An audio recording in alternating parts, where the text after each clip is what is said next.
Hello दोस्तों, आप सभी का मेरे यूट्यूब चैनल पर स्वागत है। तो हम सीटेट एग्ज़ाम के लिए आप सभी के लिए बहुत इंपॉर्टेंट प्रश्न लेकर आए हैं जो काफ़ी इंपॉर्टेंट रहेगा। तो चलिए शुरू करते हैं।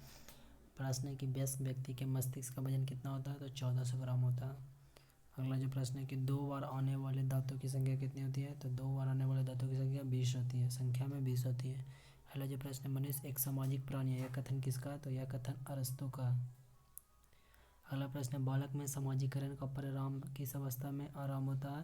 तो इसका सही आंसर होगा शैशवावस्था में, जब बच्चा शैशवावस्था में रहता है। अगला जो प्रश्न है, बालक का सामाजिकरण किस अवस्था में पूर्ण हो जाता है? तो इसका सही आंसर होगा किशोरावस्था में। किशोरावस्था में क्या होता है? बालक का सामाजिकरण की अवस्था क्या होती है? पूर्ण हो जाती है। अगला जो प्रश्न है कि बालक की गिरोह की अवस्था किस अवस्था को कहा जाता है? तो इसका आंसर होगा बाल्यावस्था को। बाल्यावस्था को गिरोह की अवस्था कहा जाता है। अगला जो प्रश्न है कि बालक में नकारात्मक सोच किस अवस्था में उत्पन्न होती है? तो बालक में नकारात्मक सोच किशोरावस्था में उत्पन्न होती है। अगला जो प्रश्न है कि सामाजिक अधिगम का सिद्धांत किसने दिया? तो सामाजिक अधिगम का सिद्धांत बंडूरा और वाल्टर ने दिया। किसने? बंडूरा और वाल्टर ने। अगला जो प्रश्न है कि मनोसामाजिक विकास का सिद्धांत किसने दिया? तो इसका सही आंसर होगा एरिक्सन ने। एरिक्सन ने मनोसामाजिक विकास का सिद्धांत दिया। अगला, वर्तमान में विद्यालय जाने की उम्र क्या है? तो 3 वर्ष है। कितना उम्र है? तो 3 वर्ष है। अगला जो प्रश्न है, औपचारिक शिक्षा प्रारंभ होनी चाहिए। तो औपचारिक शिक्षा कब किस वर्ष में प्रारंभ होनी चाहिए? तो 6 वर्ष की उम्र में औपचारिक शिक्षा प्रारंभ हो जानी चाहिए। अगला जो प्रश्न है, शर्म की अवस्था कहा जाता है? तो बाल्यावस्था को शर्म की अवस्था कहते हैं। अगला जो प्रश्न है, अनुकरण की अवस्था कहा जाता है? तो अनुकरण की अवस्था शैशवावस्था को कहते हैं, जिसमें बच्चा दूसरों को लोगों को अनुकरण करके सीखता है। और शर्म जो होता है बाल्यावस्था में होता है। अगला जो प्रश्न है, स्वप्रेम की भावना किस अवस्था में होती है? तो स्वप्रेम की भावना शैशवावस्था में होती है। अगला जो प्रश्न है, सामाजिकता को मापने की विधि क्या है? तो सामाजिकता को मापने की विधि सियोमोट्री है। क्या है? सियोमोट्री है। अगला जो प्रश्न है, वाइनलैंड सियोमेट्री स्केल का निर्माण किसने किया? तो एडेलर ने किया। कौन किया? तो एडेलर ने। अगला जो प्रश्न है कि 1 वर्ष में बालक का वजन जन्म के समय का कितना टाइम्स हो जाता है? तो इसका सही होगा 3 गुना हो जाता है। अगला, 6 माह में बालक का वजन जन्म के समय का कितना गुना हो जाता है? तो 2 गुना हो जाता है। अगला, जन्म के समय बालक की लंबाई कितनी होती है? तो 20 इंच होती है, सॉरी 20 इंच। अगला, बच्चों को सबसे पहले भाषा का ज्ञान कहाँ से होता है? तो अपने परिवार से होता है। अगला जो प्रश्न, छठवीं कक्षा में पढ़ने वाले बालक का शब्द भंडार लगभग कितना होता है? तो इसका सही आंसर होगा 50,000 शब्द तक।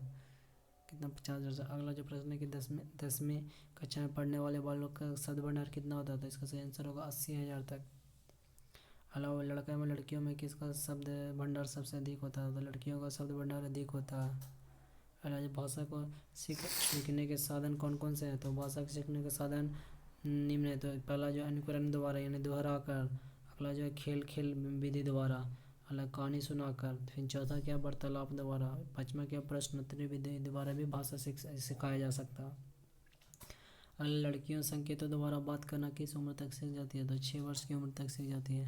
अगला जो प्रश्न है, भाषा के विकास को प्रभावित करने वाले कौन कौन कारक होते हैं? तो भाषा के विकास को प्रभावित करने वाले निम्न कारक जैसे में लिंग हुआ, बुद्धि हुआ, स्वास्थ्य हुआ, जनसंचार का माध्यम हुआ, समूह का प्रभाव हुआ, सामाजिक आर्थिक स्थिति हुआ, पारिवारिक संबंध हुआ, विद्यालय हुआ, आस पड़ोस के वातावरण का प्रभाव। अगला जो प्रश्न, मनुष्य और पशु के मुख्य अंतर क्या है? तो बुद्धि का अंतर है। अगला, बुद्धि का सबसे पहले किसने परिभाषित किया? तो बुद्धि को सबसे पहले परिभाषित यूनान के दार्शनिकों ने किया। अगला प्रश्न है, आधुनिक काल में सबसे पहले बुद्धि को किसने समझाया? तो अल्फ्रेड वीरे ने 1904 में। अगला जो प्रश्न है, ईर्ष्या भावना कौन सी अवस्था में पैदा होती है? तो बाल्यावस्था में। अगला जो प्रश्न है, स्वप्रेम अपनी वस्तुओं से प्रेम की अवस्था कौन सी होती है? तो शैशवावस्था में। बच्चे अपने अपने खिलौने से लगाव करते हैं इसी अवस्था में। अगला जो प्रश्न है, सामाजिकता नापने की विधि स्केल कौन सी है? तो सिसियोमेट्री यानी समाजमिति है। अगला, सिसियोमेट्री स्केल का निर्माण किसने किया? तो डॉक्टर एडेलर ने। किसने? तो डॉक्टर एडेलर ने। अगला, डॉक्टर एडेलर ने कितनी क्रियाओं के आधार पर सामाजिक परिपक्वता को नापा?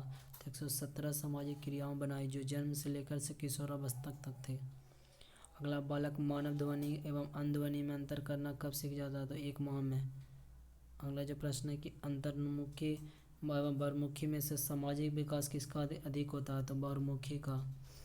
अगला जो प्रश्न है, एरिक्सन ने अपने मनोसामाजिक सिद्धांत में जीवन काल को कितने अवस्थाओं में बांटा है? तो उसने 8 अवस्थाओं में बांटे हैं।